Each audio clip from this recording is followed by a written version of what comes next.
നമസ്കാരം. തെരഞ്ഞെടുപ്പ് കഴിഞ്ഞു, ഫലമറിയാൻ ഇനി കഷ്ടിച്ച് 6 ദിവസങ്ങൾ മാത്രം. അപ്പോഴും കോൺഗ്രസ് അധികാരത്തിൽ വരുമെന്ന ഉറച്ച വിശ്വാസത്തിലാണ് കേരളത്തിലെ ജനങ്ങളും പ്രവർത്തകരുമൊക്കെ. പക്ഷേ മുഖ്യമന്ത്രി സ്ഥാനത്തേക്ക് ആര് വരണം എന്നുള്ള കാര്യത്തിലുള്ള തർക്കം ഇപ്പോൾ ഹൈക്കമാൻഡിൻ്റെ വിലക്കുണ്ടെങ്കിൽ പോലും അല്ലെങ്കിൽ കേരളത്തിലെ ജനങ്ങളിൽ നിന്ന് തന്നെ വളരെയധികം ഒരു അമർഷമുണ്ടായിട്ട് പോലും അത് തുടർന്നുകൊണ്ടിരിക്കുകയാണ്. ജനങ്ങൾക്കൊക്കെ ഈ ഒരു മുഖ്യമന്ത്രി സ്ഥാനത്തേക്കുള്ള ഈ പിടിവലി സഹിക്കാൻ കഴിയുന്നില്ല. കാരണം 10 കൊല്ലത്തെ പിണറായി വിജയൻ്റെ ഭരണത്തെ എങ്ങനെയെങ്കിലും അവസാനിപ്പിക്കണം എന്നുള്ളൊരു ചിന്തയോടുകൂടിയാണ് അവർ UDFന് വോട്ട് ചെയ്തത്. അങ്ങനെ വോട്ട് ചെയ്തവരിൽ കോൺഗ്രസ്സുകാർ മാത്രമല്ല, അതിൽ കമ്മ്യൂണിസ്റ്റുകാരുണ്ട്, BJPക്കാരുണ്ട്, നിഷ്പക്ഷരുണ്ട്. ഇതെല്ലാം മറന്നുകൊണ്ടാണ് ഒരാളെ മാത്രം കേന്ദ്രീകരിച്ചുകൊണ്ട് അയാളെ മുഖ്യമന്ത്രിയാക്കണം എന്നുള്ള തരത്തിലുള്ള പ്രചാരണങ്ങളും ചർച്ചകളും മുഖ്യധാരാ മാധ്യമങ്ങളിലും സമൂഹ മാധ്യമങ്ങളിലുമൊക്കെ വളരെ വ്യാപകമായി നടക്കുന്നത്. ഈ പ്രചാരണങ്ങളുടെയൊക്കെ പിന്നിൽ ഈ മനുഷ്യനാണെന്നുള്ള കാര്യം നമുക്ക് അരിയാഹാരം കഴിക്കുന്ന ആർക്കും മനസ്സിലാകും.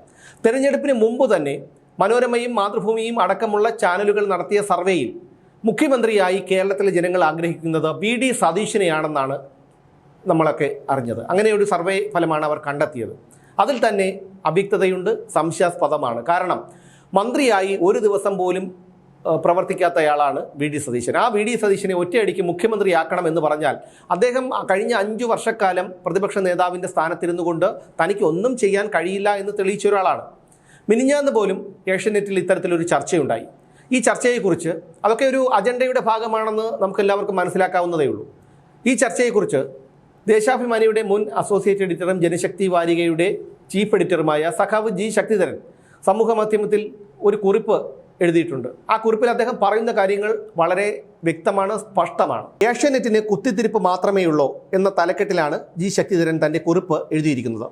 ആരാണ് മുഖ്യമന്ത്രി എന്ന വിവാദത്തിൽ ഏഷ്യാനെറ്റ് അവസാനത്തെ ആണിയാണോ ഇന്നലെ രാത്രി അടിച്ചത്? ആയിരിക്കില്ല. ഇനിയും കുടുക്കയിൽ ആണികൾ കിടപ്പുണ്ടാകും. അങ്ങനെ എളിഭ്യത തോന്നി പിന്മടങ്ങുന്ന മാധ്യമ പ്രവർത്തനമല്ല ഏഷ്യാനെറ്റിൻ്റേത്. ദില്ലിയിൽ ദീർഘകാലമായി പ്രവർത്തിക്കുന്ന മലയാളിയായ ഇംഗ്ലീഷ് മാധ്യമ പ്രവർത്തകൻ പതിവ് പോലെ സൗഹൃദ സംഭാഷണം നടത്തിയപ്പോൾ എന്നോട് സൂചിപ്പിക്കുകയുണ്ടായി, ഒരു മലയാളം ചാനലിൽ നിന്ന് ടെലിവിഷൻ ചർച്ചയ്ക്ക് മുഖ്യമന്ത്രി വിഷയത്തിൽ അദ്ദേഹത്തിന് ക്ഷണമുണ്ടായിരുന്നുവെന്ന്. അതിന് പോകുന്നുണ്ടോ എന്ന് ചോദിച്ചപ്പോൾ അദ്ദേഹം ചാനലിന് കൊടുത്ത മറുപടി എന്നോടും ആവർത്തിച്ചു. 2 ദിവസം മുമ്പല്ലേ ഇതേ വിഷയം താനും കൂടി പങ്കെടുത്ത ചർച്ചയിൽ നടത്തിയത് എന്ന് ചോദിച്ചപ്പോൾ അദ്ദേഹത്തിന് ഉത്തരം മുട്ടി. ഇതാണ് ഇന്നത്തെ മലയാള മാധ്യമ പ്രവർത്തനത്തിൻ്റെ പരിച്ഛേദം. എന്തെങ്കിലും നിവൃത്തിയുണ്ടെങ്കിൽ ടെലിവിഷനെ നാടുകടത്തുക എന്നതാണ് ഇന്ന് അഭികാമ്യം. ഏഷ്യാനെറ്റ് നിഷ്പക്ഷമാണെന്ന് പ്രേക്ഷകരെ ബോധ്യപ്പെടുത്താൻ പല കപടമാർഗങ്ങളും പ്രയോഗിക്കുന്നുണ്ടെങ്കിലും ഒന്നും ഏശുന്നില്ല. മനുഷ്യർ അത്ര മണ്ടന്മാരല്ലല്ലോ. ഒരു ടെസ്റ്റ് ഡോസ് എന്ന നിലയ്ക്ക് ഇന്നലെ 8 മണിക്ക് അരങ്ങേറിയ നാടകം ഒന്നുകൂടി കാണുക. ഒരാളൊഴികെ അവതാരകനടക്കം മുഴുവൻ പേരും ചർച്ചയിൽ ഒരു സ്ഥാനാർത്ഥിയെ മാത്രം വാഴ്ത്തി പാടുകയായിരുന്നു. അതിന് കൂട്ടുനിൽക്കാത്ത മാധ്യമ പ്രവർത്തകനാകട്ടെ പറയുന്നത് ഒറ്റ കാര്യമാണ്: എന്തിനാണ് ഈ വിഷയം ഇപ്പോൾ ചർച്ച ചെയ്യുന്നത്? എന്താണ് ഇന്നത്തെ പ്രസക്തി? ഇത് കേട്ടപ്പോൾ അവതാരകന് ക്ഷോഭം വന്നു. ഒറ്റപ്പെട്ടു പോയ ലേഖകനെ ഏഷ്യാനെറ്റിൻ്റെ കുടുംബസ്വത്ത് അപഹരിക്കാൻ വന്ന മട്ടിലാണ് തേജോവധം ചെയ്യാൻ ശ്രമിച്ചത്. ഏത് വെള്ളരിക്കാ പട്ടണത്തിലാണ് ഇവനൊക്കെ ജീവിക്കുന്നത്? ജനപ്രീതി നിർമ്മിച്ചെടുക്കാൻ കിണഞ്ഞു ശ്രമിക്കുന്ന ഈ അവതാരങ്ങൾ യഥാർത്ഥത്തിൽ ആ സ്ഥാനാർത്ഥിക്ക് അഡീഷണൽ ബാധ്യതയാകുകയാണ്. എന്തൊക്കെ കുറവുകളുണ്ടെങ്കിലും തേജസ്സോടെ ഉയർന്നു വരേണ്ട ചുണക്കുട്ടിയാണ് ഈ സ്ഥാനാർത്ഥി എന്നതിൽ തർക്കമില്ല. പക്ഷേ ജനങ്ങൾക്ക് വിദ്വേഷം ജനിപ്പിക്കുന്ന എന്തെങ്കിലും ദുഷ്ട സ്വഭാവം തന്നിലുണ്ടോ എന്ന് സ്വയം പരിശോധന നടത്താൻ അദ്ദേഹം തയ്യാറല്ല. അതുതന്നെയാണ് പിണറായി വിജയനും സംഭവിച്ചത്. ഫലത്തിൽ ഒരു കുട്ടി പിണറായിയാണിത്. അത് തിരുത്തിക്കാൻ ഗുണപരമായി എന്തെങ്കിലും ചെയ്യാനുണ്ടോ എന്നതാണ് നന്മയുള്ള സുഹൃത്തുക്കൾ ചെയ്യേണ്ടത്. അങ്ങനെയുള്ളവരല്ല ഇന്നലെ ചാനലിൽ വാദിച്ച് ഒപ്പം നിന്നത്. ഇങ്ങോട്ട് വന്നപ്പോൾ ഒരു കൊട്ടേഷൻ കിട്ടി. അവർ ഏത് സ്ഥാനാർത്ഥിയെയാണ് സഹായിക്കുന്നത് എന്ന് ഇവിടെ പറയാൻ എന്നെ പറഞ്ഞു വിട്ടു. അതാണ് ഒരാൾ ചർച്ചയിൽ വെളിപ്പെടുത്തുന്നത്. ഇങ്ങനെയാണ് ജാതി സംഘടനയെ പ്രതിനിധീകരിക്കുന്ന സാമൂഹ്യ പ്രവർത്തകൻ പ്രതികരിച്ചത്. ഇതെന്ത് ലോകം? ഇത്ര അധപതിച്ചോ നമ്മുടെ രാഷ്ട്രീയം? ഒരാളെ മാടപ്രാവാക്കി പുഷ്പവൃഷ്ടി നടത്തി ആഘോഷിക്കണമെന്നുണ്ടെങ്കിൽ ഞാനില്ല. എൻ്റെ അനുഭവങ്ങളാണ് എന്നെ അതിൽ നിന്ന് തടയുന്നത്. അതൊന്നും തുറന്നെഴുതി ആരെയും ഇടിച്ചു കാണിക്കാനും ഞാനില്ല. പക്ഷേ അത്യുന്നത പദവി ആഗ്രഹിക്കുന്ന ചിലർക്ക് ഗുരുത്വമേ ഇല്ലെന്ന് ഞാൻ എഴുതിയില്ലെങ്കിൽ അതൊരു ആത്മവഞ്ചനയായി പോകും. വകതിരിവുള്ള നേതാവായി അദ്ദേഹം ഉയരട്ടെ എന്നാണ് എൻ്റെയും ആഗ്രഹം. ഇന്നലെ സംവാദത്തിൻ്റെ തിരശീല ഉയർന്ന് ഏതാനും മിനിറ്റ് ആകുമ്പോൾ തന്നെ അവതാരകൻ്റെ നാവിൽ നിന്ന് പൂച്ച പുറത്തു ചാടി. ചാനൽ സ്റ്റുഡിയോയിൽ സെറ്റാക്കി വെച്ചിരിക്കുന്ന രാഷ്ട്രീയ ലൈനിനെതിരായ വാദത്തിൻ്റെ മർമ്മത്തിൽ അതിഥി തൊടുമ്പോഴാണ് അവതാരകൻ ഇളകിയാടുന്നത്. ചിലപ്പോൾ മുഖംമൂടി അതോടെ തെറിക്കപ്പെടുമെന്ന് വന്നാൽ അവതാരകന് സമനില വിട്ടുപോകുന്നു. ഇന്നലെയും അതിൻ്റെ പച്ചയായ ദൃശ്യങ്ങളാണ് കണ്ടത്. ഒരു നിലപാട് വ്യക്തമാക്കാൻ ആഗ്രഹിച്ച മാധ്യമപ്രവർത്തകൻ ശ്രീകുമാർ മനയിലിനെ അവതാരകന് സഹിക്കാനാകുന്നില്ല. അദ്ദേഹത്തിൻ്റെ കുടുംബ സ്വത്തായിരിക്കാം ഈ ചാനൽ. ശ്രീകുമാർ മനയിലിൻ്റെ വാദമുഖങ്ങൾ ശരിയോ തെറ്റോ ആയിരിക്കാം, ഞാനതിൻ്റെ വിധി കൽപ്പിക്കുന്നില്ല. പക്ഷേ അദ്ദേഹം ശക്തിയുക്തം സമർത്ഥിക്കാൻ ശ്രമിച്ച ഒരു വസ്തുതയുണ്ട്. എന്താണ് ഇപ്പോൾ ഈ വിഷയം ചർച്ച ചെയ്യേണ്ടതിൻ്റെ പ്രസക്തി? എന്തിനാണ് തെരഞ്ഞെടുപ്പ് ഫലം പുറത്തു വരാനിരിക്കെ ഈ ഒരു വിഷയം ചർച്ച ചെയ്തുകൊണ്ടിരിക്കുന്നത്? ലോകത്ത് ചൂടുപിടിച്ച ഒട്ടേറെ വിഷയങ്ങൾ ആളിക്കത്തുമ്പോൾ അതിലൊന്നും കണ്ണുപോകാതെ കേരളത്തിലെ ഏറ്റവും മുന്തിയതെന്ന് പറയുന്ന ഒരു ചാനൽ മരമണ്ടൻ കളി കളിക്കുന്നത് എന്തുകൊണ്ടാണ്? ആ വിഷയത്തിൽ അക്കാദമിക്കായ എന്ത് പുതിയ വിവരമായിരുന്നു അദ്ദേഹത്തിൻ്റെ കയ്യിൽ ഇന്നലെ പുതുതായി വന്നു ചേർന്നത്? ഈ വിഷയം വോട്ടെടുപ്പ് നടന്ന ശേഷം എത്രയോ വട്ടമാണ് കേരളം ചർച്ച ചെയ്തത്. ഏഷ്യാനെറ്റിന് താല്പര്യമുള്ള ഒരു വ്യക്തിയെ എങ്ങനെയും ഒരു പ്രത്യേക പദവിയിൽ കയറ്റിയിരുത്തണം. അതിനോട് യോജിക്കുന്ന 4-5 പേരെ മാത്രമേ സ്റ്റുഡിയോയിൽ കയറ്റിവിടൂ. അവതാരകൻ ആരെയാണ് ഭയപ്പെടുന്നത്? ഇന്നലെ രംഗത്തിറക്കിയ വിദഗ്ധരിൽ സത്യത്തിൽ അര തച്ച് പണിയേ വേണ്ടൂ ആ വാദമുഖങ്ങൾ തെളിയിക്കാൻ. എന്തൊക്കെ പമ്പര വിഡിത്തങ്ങളാണ് ഓരോരുത്തരും എഴുന്നള്ളിക്കുന്നത്. കാടുകയറി സി രാജഗോപാലാചാരി 1952 മദുരാശിയിൽ മന്ത്രിസഭ രൂപീകരിച്ചതുവരെ എത്തി. കേരളത്തിലെ ഇപ്പോഴത്തെ സ്വാഭാവിക തെരഞ്ഞെടുപ്പും ഇതും തമ്മിൽ എന്ത് ബന്ധം?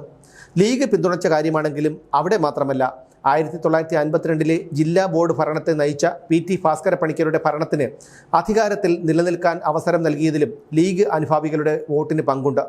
ഈ ഭരണമാണ് കേരളത്തിലെ 1957 കമ്മ്യൂണിസ്റ്റ് മന്ത്രിസഭയ്ക്ക് ജന്മം കൊടുക്കാൻ വഴിവെച്ചതെന്നും EMS എഴുതിയിട്ടുണ്ട്.